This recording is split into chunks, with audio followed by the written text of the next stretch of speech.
Yo, welcome back for another Minisode of the weekly with me, Neff. Let's jump right back into it, guys. Disney exec blames the Marvels flop on bigoted audience members. This article is from The Direct. Pretty funny article. Let's read a little bit.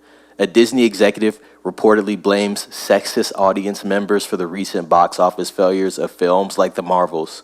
The lowest earning MCU movie of all time is The Marvels, earning just $206 million worldwide. Its poor performance wasn't on Disney's 2023 bingo card heading into a promising theatrical year.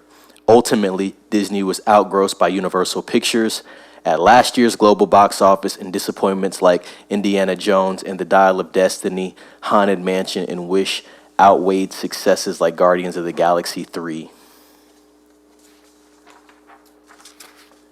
Heading into 2024, the theatrical outlook is trending down following the writers and actors strikes. Disney is pointing fingers instead of taking accountability for recent critical and audience misfires. Well, that's not surprising. They need someone to blame.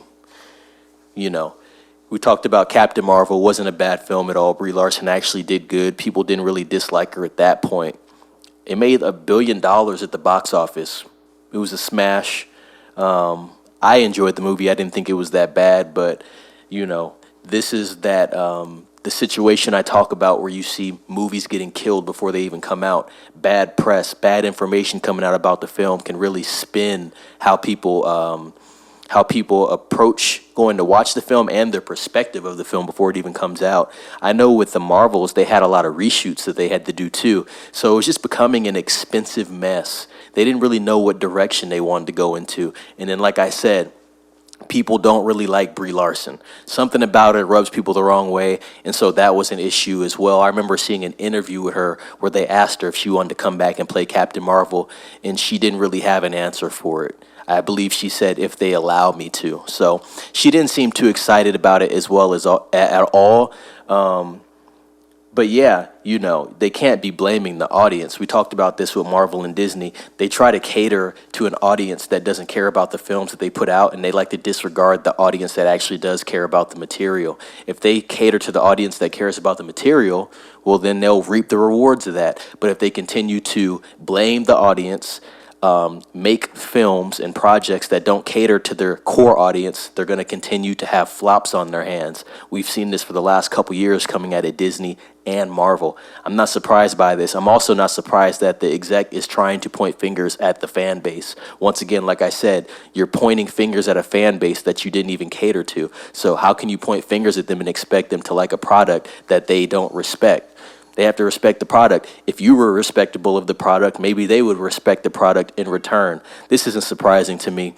We'll see what happens with Disney Marvel. We've talked about them a lot. They're kind of trending downwards right now, but this is the agenda that they're pushing. And so, you know, they need someone to point the finger at. They can't take accountability and say, hey, maybe we're not making product that people actually care about. Next article. This one's really good. Same from The Direct. Avengers. The Kang Dynasty will drop Kang from title. New Avengers 5 title still uncertain. According to a new report, Marvel Studios officially changed the title of Avengers 5, which was previously known as the Kang Dynasty, following his appearance in Ant-Man and the Wasp: Quantumania. Kang the Conqueror actor Jonathan Majors was found guilty of assault, ultimately leading to Marvel Studios parting ways with him despite Kang being groomed as the next big bad of the MCU. Majors did make another appearance in Loki Season 2 after that Disney Plus series was released. Many fans wondered how Kang would fit into the bigger picture of the MCU moving forward, especially since the character's name was in the title of the next Avengers flick.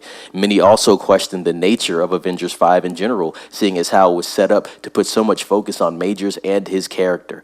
I'll leave the rest of the article in the description for you guys. Yeah, it's interesting. So they're actually going to drop his name. I thought I heard some news that they had dropped Majors, but it was interesting because after they put that news out following his case, they had him go on an interview. I think it was like Good Morning America, and I heard that Disney actually has some ventured interest in Good Morning America. So I thought it was interesting. It's like maybe they were trying to spin an outlet for him to maybe come back into the fold, but I don't know if he's actually officially been dropped completely or if he's still involved. But the fact that they're dropping Kang out of the Avengers 5 title is interesting. Maybe they go into a completely different direction. I've heard rumors that maybe Doctor Doom is going to be the big bad for this new Avengers series. But yeah, I'd seen bits and pieces of Jonathan Majors, throughout the MCU and stuff like that. I think how they portrayed Kang from the beginning wasn't that good. I think he came across as a joke. This guy is supposed to follow up Thanos, and Thanos was very serious. A lot of things happened behind him and the events that led up to his demise. But Jonathan Majors as Kang, I never felt like he was someone that was a real threat. I don't think they really put him out there as a serious villain from the beginning. So I think people kind of looked at that a certain way as well. And it's kind of like, all right, if this guy is not Thanos level or stronger than Thanos, and in the comic books, this guy is pretty strong. He's a big villain in the actual comics. But if, in a live action, if the people don't believe that this guy is even capable of being on that level, how is that going to work? And how are you going to spin a series out of it? It's unfortunate that his case went the way that it did go. But yeah, I'm not surprised, with any big entity, especially business wise, they're trying to really separate themselves from any type of negativity. So, if you put Kang Dynasty along with the Avengers 5 title, people could look at that and perceive it as, oh, okay, well, I saw some stuff about that guy. I think I'm going to pass on it. So really, they're just doing damage control right now with the Avengers. I actually wonder what the Avengers are going to do in totality, honestly. I wonder what direction they are actually going to go into. Right now, I think Marvel is kind of in this weird position and almost in panic mode on what they're going to try to do, trying to figure out everything. But I'm going to keep my eyes on this Avengers news. I thought it was really interesting. And I'm going to keep my eyes on what happens with Jonathan Majors. Maybe they do bring him back. Maybe they minimize his role. Maybe they find a way to bring him in, but then actually almost use him as a decoy and say, you know what, we got another big bad. We didn't drop him completely. He still has a place here, but he's not going to be the main villain. So I think that was interesting. That's a good article. Anybody can read that as well. The last article that I have today from the Direct as well, this one's about Demon Slayer. Anybody that's fans of that. Here's when Demon Slayer Season 4's release is expected to happen. Demon Slayer Season 4 is locked in as the series' incoming release date was officially confirmed. A fourth season was announced for Q2 2024 as the Season 3 finale aired, with fans getting a taste of what to expect thanks to an incoming film set in the universe, bridging the gap between Season 3 and 4. Let's see. When is Demon Slayer Season 4 coming out? A new report revealed when fans can expect Demon Slayer Season 4 to be released in Japan and internationally. According to Anime News Network, the fourth season of the critically acclaimed shonen anime will reportedly hit TV screens in spring 2024, premiering with a special 1-hour episode. Interesting. So for anybody that's, interested in Demon Slayer, I think this would be really good news for you. I think people will really be excited about this. I don't see a specific day, but it does say spring 2024 and, the months of spring. So I think you maybe will see something between March, April, and maybe early May. Yeah, this is interesting. I haven't really watched a lot of Demon Slayer. I do hear good things about it. I'm more into like the older anime shows, Rurouni Kenshin, Inuyasha, Gundam, things like that. But I've heard a lot of good things about this, and I've seen clips, and I thought it was very interesting. To me, it was kind of reminiscent of like an Inuyasha type thing. But like I said, that's me looking from the outside in. I don't know too much about it. But I think, a lot of people are excited about this. I've heard a lot of people that I know personally that are excited about Demon Slayer. They're on their fourth season, so it is successful. But yeah, this is interesting. I think maybe I will check it out if it's available. I think it might be on like Crunchyroll or something like that. I know that's a hub for anime shows and things like that. But I thought that was real interesting.